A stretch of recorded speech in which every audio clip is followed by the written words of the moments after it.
నమస్తే టిఆర్ నిజం. నేను మీ తాళపల్లి రమేష్. అందరికీ మార్నింగ్ శుభాకాంక్షలు తెలియజేస్తున్నాను. అందరూ ప్రజలంతా సుఖ సంతోషం అందరూ టిఆర్ నిజం నుంచి కోరుకున్నాం. అందరూ బాగున్నారే. ఇక మీ వార్తలకు ఒకసారి మనం వద్దాం. వివిధ పేపర్లను ముఖ్యాంశాలను ఒకసారి చూసుకుందాం. ఎందుకంటే ఇది మన రోజు చెప్తాను వార్తలు, ఈరోజు వార్తలు చెప్తాను. వార్తల గురించి ఒకసారి మనం చూసుకుందాం. ఈనాడు, ఆంధ్రజ్యోతి, నమస్తే తెలంగాణ, సాక్షి, అన్ని పేపర్లను వార్తలు ఒకసారి చూసుకుందాం. అయితే ఈ రోజు ఇంటర్మీడియట్ పరీక్షలు స్టార్ట్ అయినాయి. ఇంటర్మీడియట్ పరీక్షలు స్టార్ట్ అయిన విద్యార్థులకు అధైర్యపడకుండా వాళ్ళు మంచిగా ఉండి రాయాలి. భయపడాల్సిన పని లేదు, టెన్షన్ పడాల్సిన పని లేదు. కాకపోతే ఏంటంటే సెంటర్ 9 గంటల వరకు సెంటర్ దగ్గర ఉండాలి. సెంటర్ దగ్గర ఉన్న తర్వాత ఒక బిఫోర్ వచ్చినా ఇబ్బంది లేదు, గంట మొదలు దాన్ని పంపిస్తామని చెప్పేసి అంటారు. ఒక 5 నిమిషాలు లేట్ వచ్చినా కూడా లోపల అనుమతించమని చెప్పి చెప్తా ఉన్నారు. కాబట్టి ఆ సెంటర్కు మొదలే వచ్చేసి పరీక్షకు పాల్గొనవలసిందిగా విద్యార్థులకు తెలియజేస్తాను. ఇంకోటి కూడా, ఎవరైనా దాడులలో ఉన్నటువంటి వ్యక్తులు, ఎవరైనా సెంటర్ పోయే పిల్లలు ఎవరైనా ఉంటే వాళ్ళని కొంచెం, ఎవరైనా ఆటోలు కానీ బస్సులు కానీ ఇబ్బందులు ఉంటే వాళ్ళని సెంటర్ దాకా చేరవేయడానికి పౌరులుగా కొంచెం బాధ్యత తీసుకోవాలని చెప్పేసి టిఆర్ నిజం నుంచి కోరుకుంటానమన్నా. చూడాలి. నేటి నుంచి ఇంటర్ పరీక్షలు అని చెప్పేసి అన్ని పేపర్లో ఇచ్చిండ్రు. ఇది ఒకసారి చూద్దాం. నేటి నుంచి ఇంటర్ పరీక్షలు స్టార్ట్ అవుతాయి. ఇది వార్త. ఇది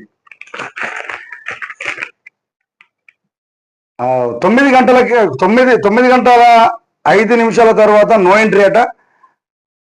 గంట ముందే సెంటర్లోకి అనుమతిస్తారు. 8 గంటల 45 నిమిషాలకు ఓఎంఆర్ షీట్ అందజేస్తారు.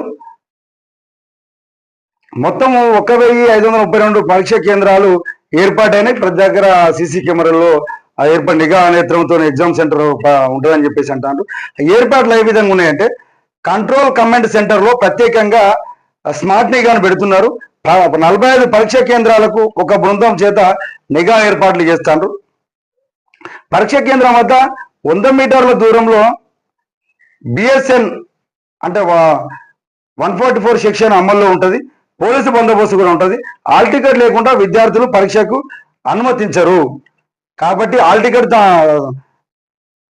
టికెట్ పై తప్పులుంటే ప్రిన్సిపల్ పై ఇతర అధికారులను సంప్రదించి సవరించుకోవచ్చు. విద్యార్థులు గంట ముందు నుంచే, అంటే ఉదయం 8 గంటల నుంచే పరీక్ష కేంద్రంలోకి అనుమతిస్తారు. ఉదయం 8 గంటల 45 నిమిషాలకు ఓఎంఆర్ షీట్ అందజేస్తారు. 9 గంటల 5 నిమిషాల తర్వాత వచ్చే విద్యార్థులకు అనుమతించరు. కాబట్టి అందరూ కొంచెం బిఫోర్గా వెళ్ళి చూసుకోవాల్సిన అవసరం ఉంటుంది.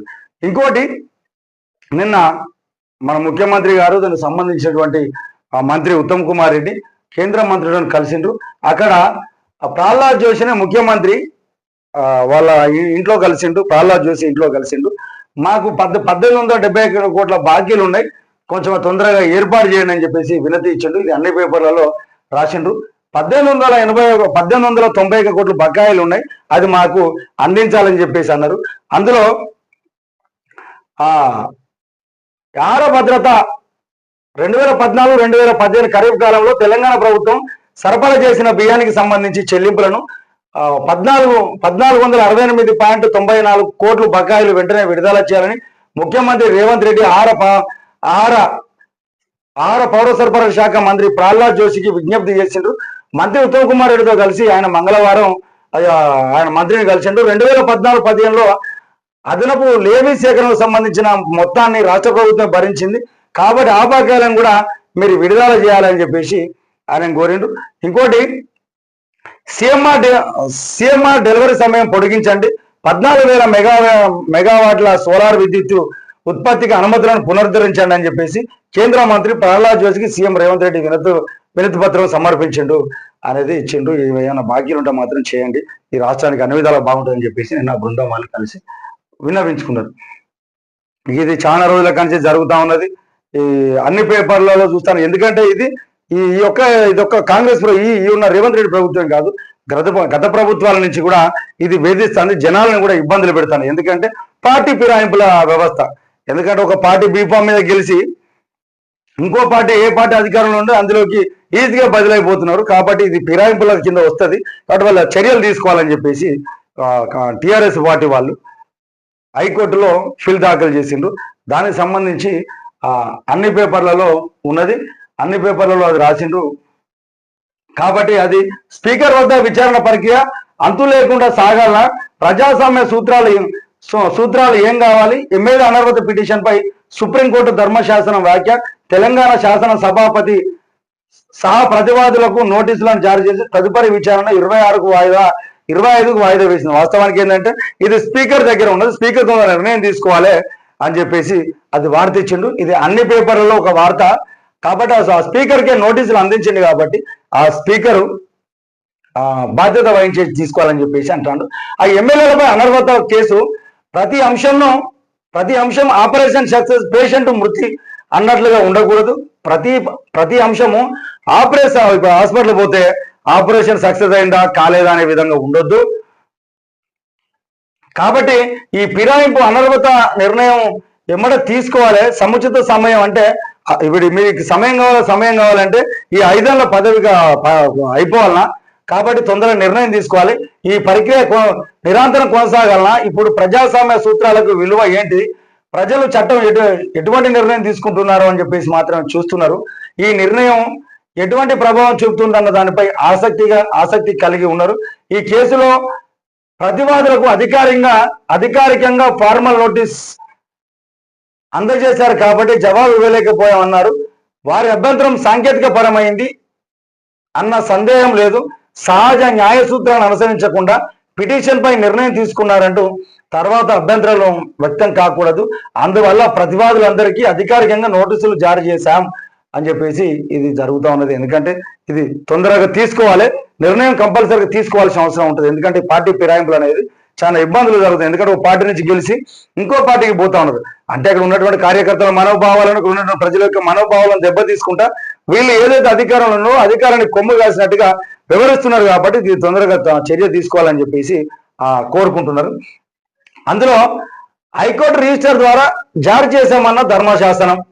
సముచిత సమయం అంటే అసెంబ్లీ ముగిసే వరకు మీకు సమయం కావాలన్నా, అట్లయితే ప్రజాస్వామ్య సూత్రాలకు విలువ ఎక్కడున్నది? ఆపరేషన్ సక్సెస్, పేషెంట్ డెడ్ అనే తీరులో సరికాదు. శాసనసభ స్పీకరు జప్యంపై ప్రభుత్వం వైఖరి తెలపాలి. పార్టీ ఫిరాయింపులతో సుప్రీంకోర్టు వ్యాఖ్యలు. ఆ స్పీకర్ కార్యాలయం, అసెంబ్లీ కార్యదర్శి, ఈసీ ప్రభుత్వానికి నోటీసులు ఇస్తామన్న ధర్మశాస్త్రం. ఇది 25 వరకు వాయిదా వేసినాం అని చెప్పేసి అది చెప్పింది. వాస్తవానికి ఏంటంటే ఇది నిర్ణయం తొందరగా తీసుకోవాల్సిన అవసరం ఉన్నది. అసలు ఇక్కడ ఏం జరుగుతుందా ఏం పోతుందా అనేది ప్రజలు కూడా ఆసక్తిగా ఎదురు చూస్తున్నారు. కాబట్టి దీని మీద చర్య తీసుకోవాల్సిన అవసరం ఇప్పుడు ఉన్నటువంటి స్పీకర్ దగ్గర ఉంది. ఎప్పటి నుంచో జరుగుతూ ఉన్నది, పార్టీ మారితే ఏమవుతుందిలే అని చెప్పేసి అంటారు. గతంలో కూడా మారి మంత్రి పదవులు తీసుకున్న వాళ్ళు ఉన్నారు, ఆ పార్టీ మళ్ళీ గెలిచిన పార్టీని విమర్శించిన వాళ్ళు ఉన్నారు. కాబట్టి అలాంటి జరగకుండా వాళ్ళపై ఖచ్చితంగా చర్య తీసుకోవాల్సిన అవసరం ఉంటుంది. దీనికి అన్ని పార్టీల వాళ్ళు సహకరించాల్సిన అవసరం ఉంటుంది. అధికార పార్టీ గాను ఇంకా వేరే పార్టీలు కూడా సహకరించాలి. ఈ ప్రజలు కూడా దీని మీద గగ్గోలు పెట్టాల్సిన అవసరం ఉంటుంది. అసలు ఏం చేస్తారు ఈ పార్టీ ఫిరాయింపులు ఇలా చేయడం వల్ల వాళ్ళకు స్వేచ్ఛ ఇచ్చిన వాళ్ళు అవుతారు, ఏం చేస్తారు అనేది విధంగా ఉంటుంది. కాబట్టి పార్టీ ఫిరాయింపులపై చర్య తీసుకోవాలని చెప్పి ప్రజలు కోరుకుంటున్నారు. కానీ ఏం జరుగుతుందని చెప్పేసి ప్రజలు ఆసక్తిగా ఎదురు చూస్తున్నారని చెప్పేసి ఆ స్పీకర్ కు నోటీసులు జారీ చేసిన సుప్రీంకోర్టు. చూద్దాం. ఈ సముచిత స్థానం కంటే అసెంబ్లీ గడువు ముగిసేదాకా ప్రజాస్వామ్యంలో ప్రక్రియ కొనసాగాలన్నా, ఇప్పుడు ప్రజాస్వామ్య సూత్రాలకు ఉన్న విలువ ఏమిటి అని చెప్పేసి అంటారు. అసెంబ్లీ కాలపరిమితి 5 ఏళ్ల వరకు ఉంటే 5 ఏళ్ల వరకు మీరు వేచి చూస్తారా? ఏదో నిర్ణయం మాత్రం కంపల్సరీగా తీసుకోవాలి. ఏం చేస్తారని దానిపైన 25 వరకు మేము వాయిదా వేస్తానని కేసు 25 తర్వాత మళ్ళా చేస్తామని చెప్పేసి అంటారు. ఈ కేసు ఈ ఏడాది జనవరి 31న విచారణ వాయిదా వేశాం. ఆ సమయంలో సీనియర్ న్యాయవాదులు రోహిత్ శేఖర్నాథ్ తమ వాదనలు వినిపించారు. అప్పుడు ధర్మశాసనం స్పీకర్ ఎప్పటిలోగా నిర్ణయం తీసుకుంటారో చెప్పగలరా? తద్వారా మేము ఉత్తర్వులు జారీ చేయకుండా ఉండవచ్చు అని చెప్పేసి నాడు రోహిత్ని ప్రశ్నించి తదుపరి విచారణ ఫిబ్రవరి 20కి వాయిదా వేసింది. ఆ తదుపరి విచారణ సమయంలో రోహిత్ మాట్లాడుతూ స్పీకర్ పక్షాన తాము ఎటువంటి ప్రకటన చేయలేదని అసెంబ్లీ కార్యదర్శి సమాచారం ఇచ్చినప్పటికీ ఈ రోజు మళ్ళీ ఈ విషయాన్ని లేవనెత్తినప్పుడు డాక్టర్ సింగి రోహిత్ అభ్యంతరం లేవనెత్తారు. కేసులో ప్రతివాదులు అధికారికంగా నోటీసులు అందలేదు కాబట్టి జవాబు ఇవ్వలేకపోయామన్నారు. వారి అభ్యంతరం సాంకేతికమైనది అనడంతో సందేహం లేదు. కాబట్టి ఇప్పటికైనా కూడా వారిపైన నిర్ణయం తీసుకోవాల్సిన అవసరం ఉంటది అని చెప్పి కాంగ్రెస్ లో ఫిరాయించిన 10 మంది బీఆర్ఎస్ ఎమ్మెల్యేలను చట్టపరంగా చర్యలు తీసుకోవాలంటూ బీఆర్ఎస్ సుప్రీంకోర్టులో ఇచ్చింది. కాబట్టి స్పీకర్ మధ్యలో ఉన్నది కాబట్టి తొందరగా చర్య తీసుకొని వీళ్ళు అర్హులా అనర్హులా అని చెప్పేసి తేల్చాల్సిన అవసరం ఉంటుంది. ఎందుకోసం పార్టీ మారిరా వీళ్ళు గిగ్గి కోసం పార్టీ మారిండ్రు, దీనివల్ల పార్టీ మారారు అనేది చెప్పాల్సిన అవసరం ఉన్నది. కాబట్టి వాళ్ళపైన చర్యలు ఏం తీసుకుంటారు అనేది జనాలు కూడా ఆసక్తిగా ఎదురు చేస్తున్నారు. ఇది తొందరగా జరగాలి. సుప్రీంకోర్టు జోక్యం చేసుకున్న వరకు వెళ్ళిందంటే మరి అక్కడ ఉన్నటువంటి స్పీకర్ కానీ వాళ్ళు కానీ ఏం చేస్తున్నారని చెప్పేసి ప్రజలు అనుకుంటా ఉన్నారు. ఇది ఆసక్తికరంగా ఎదురు చూసే సందర్భం ఉన్నది. ఇంకోటి, పెన్షన్ పరిశాన్ నిలిచిపోయిన సదరం సర్టిఫికెట్లు రెన్యువల్ అని చెప్పేసి అదొక వార్త ఇచ్చారు. దాని గురించి కూడా చర్చించుకుందాం.